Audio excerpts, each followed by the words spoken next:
এদিকে আজকের মধ্যে ইজতেমা মাঠ ছেড়ে না দিলে কাল পায়ে হেঁটে লং মার্চ করে জোহরের নামাজ আদায়ের ঘোষণা দিয়েছেন জোবায়েরপন্থীরা। আইনি ব্যবস্থা নেওয়ার কথাও জানান তারা।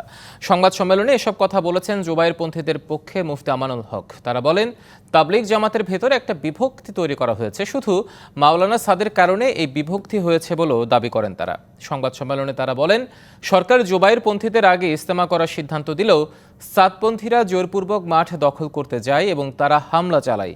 তাদের দাবি, বাংলাদেশ অস্থিতিশীল করার পরিকল্পনা ছিল তাদের। এবার একটাই ইজতেমা হবে বলেও ঘোষণা দেন তারা। আজকে সন্ধ্যার মধ্যে যদি সাদিয়ানি বাহিনী তারা যদি তার মাঠ ছেড়ে না দেয়, তাহলে আমরা আগামীকালকে সারা বাংলাদেশ থেকে এবং ঢাকা শহরের 8 পয়েন্ট থেকে আমরা লং মার্চ পায়ে হেঁটে টঙ্গীর ময়দানে গিয়ে সমবেতভাবে জোহরের নামাজ আদায় করব।